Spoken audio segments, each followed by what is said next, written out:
and fearful of what may happen going forward. But he has confirmed it has not occurred yet. Madam Speaker, he has no cause of action yet. Madam Speaker, proceed, Honorable Nyikal. Madam Speaker, thank you for this opportunity. This is my first time in this new session, and let me take the opportunity to welcome all my colleagues back. I hope they enjoyed the session. But the issue that has been raised by Honorable Wakali, I think all what has happened so far, what I've witnessed here, we support. But I think it's raising a general issue which has been a problem before. So he did mention Honorable Kose's name because he has been associated with this before. Maybe that's not fair, but I think in future we really should try important issues to get them discussed.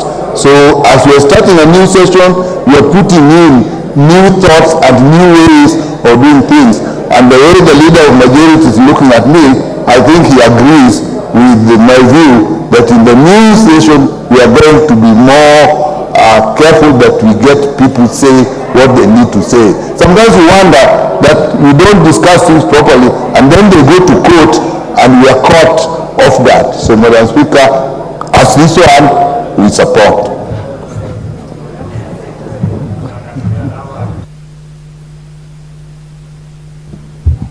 Honorable Makali, are you happy if I put the question?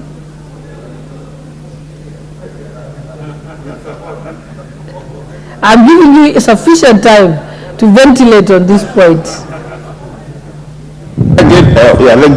Honorable Speaker. You know, Honorable Speaker, I think Honorable Nyikal has put it better than me. What we are saying is just as people from this side, and you know we are Kenyans and Kenyans do listen to a lot of this debate. I have no problem. I support this motion, and some like this one can put the. But I'm saying when we're discussing important matters of this nation, and I'm sure the majority leader will agree with me. We have been in this game for long. It's important Kenyans hear the voice of this house. I support, Honorable Speaker. Okay, Honorable Makali, just remember to at that time raise your hand, because this rule won't apply in perpetuity. Honorable Ovenbaya, you have a point of order. Honorable Speaker, just I want to appreciate my colleague Dr. Makali and Dr. Nyikal, and say that, you see, this is a house of debate, and in debate, the Speaker tells us about candor and banter, and sometimes there's something also called filibustering, which our colleagues from the other side want to use. On this other side, because we have to pass these important debates, we have to also pull certain cards to ensure we progress. So that's how the House will continue to be. As a minority and majority is part of it. It's the interesting thing that makes this House live. So don't worry, Honorable Makali. You could also introduce filibustering, but get more members to support you. Otherwise, we will continue to transact business so that government moves forward. Thank you.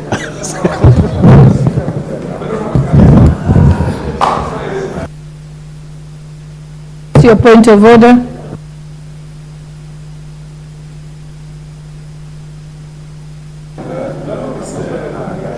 Proceed.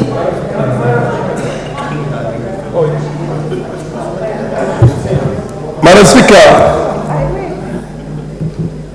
one of the cardinal doctrines of the kind of the Westminster Parliament we have of democracy is the will, or rather the will of the majority and the right of the minority to be heard. And we say power corrupts and absolute power corrupts absolutely. And this happens in many, many democracies. This is not unique just to us. When you have a bit of the, what you call the tyranny of the majority, the tendency is to steamroll everything. And that does not bring out the finer aspects of democracy and the debates, the philosophy behind some of these things, and very good ideas. That essentially not only would be good for us, but at the same time entertaining, and at the same time informing and educating the masses out there and our own people. So what basically this side is saying, we know that at the end of the day, the majority will have its way. But for God's sake, don't steamroll so fast as to eliminate that possibility of what you say, the candor and the banter, you know what I mean. So basically, we're just saying let's have a lively house that essentially is going to be appreciated outside this country and all over the globe. So allow a serious debate always when matters are brought before the House so that we educate ourselves on many things. Thank you, Madam Speaker.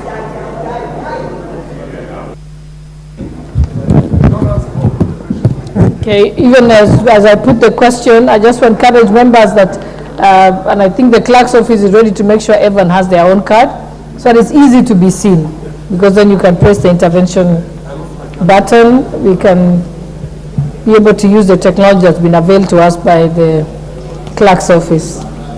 So, honorable members, with your general permission and the particular permission of Honorable Makali, I now put the question that, noting that Standing Order 24(6) provides that the debate on a motion on the address of the President shall be limited to not more than 4 sitting days, and pursuant to the provisions of Standing Order 97(1), this House orders that the debate on a motion on the address by His Excellency the President under Article 132(1)(a) of the Constitution shall be limited as follows: a maximum of 30 minutes for the mover in moving, and 20 minutes for the leader of minority party, and 10 minutes each to the chairperson of the Departmental Committee on Justice and Legal Affairs to speak on the report submitted under Article 132(1)(c)(1) of the Constitution relating to the realization of national values.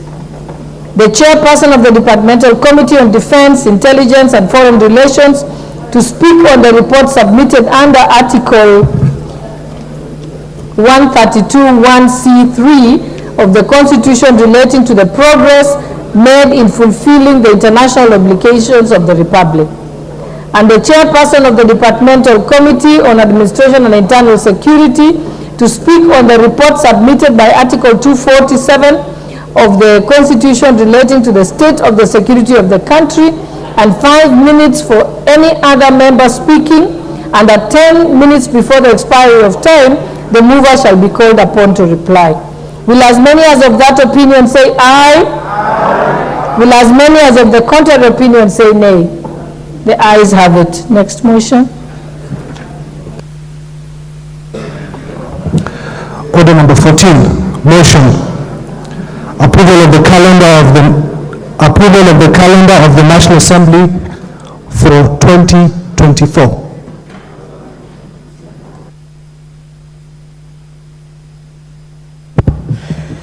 Thank you, Honorable Speaker. Honorable Speaker, I beg to move that pursuant to the provision of Standing Order 28, this House approves the calendar of the National Assembly, regular sessions for the third session, the year 2024, as contained in the schedule attached to the order paper, that is the page marked 006, Honorable Speaker. Honorable Speaker,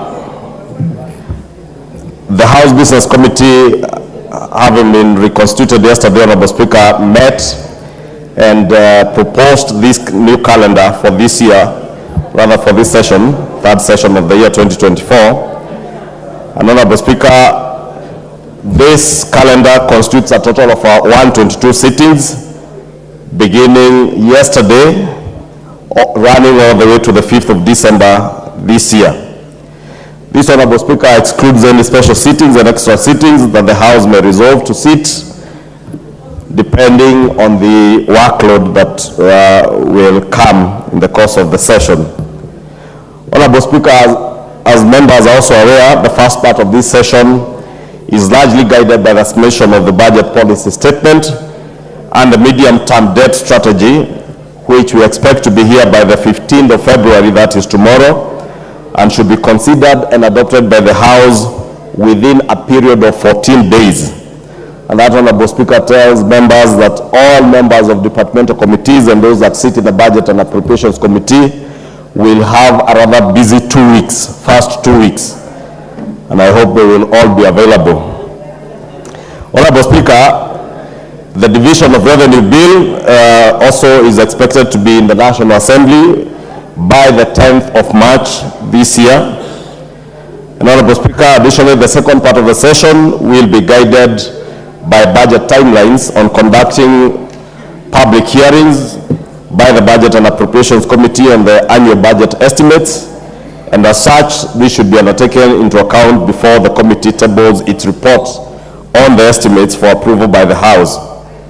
Honorable Speaker, as you may also be aware, mid-June will be pronouncement of the budget highlights and the revenue-raising measures, and thereafter approval of Budget and Appropriations Committee report on the annual estimates, introduction, approval of the appropriations bill. You may also note, Honorable Speaker, that the finance bill, the appropriation bill, and the supplementary appropriation bill should be approved by the 30th of June 2024. Honorable Speaker, the preparation of the calendar has also taken into account the Easter holiday, and I note today many of us donning the Ash Wednesday sign, those of us who profess the Catholic faith.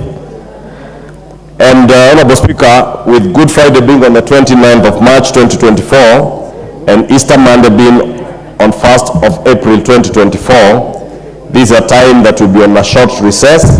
And Honorable Speaker, the House Business Committee has also endeavored to take care of our Muslim brothers and sisters who will be having their Ramadan from the 9th or 10th of March this year, and therefore just about a week after or so we shall have our short recess, and therefore not have to bear through the Ramadan and have a very strenuous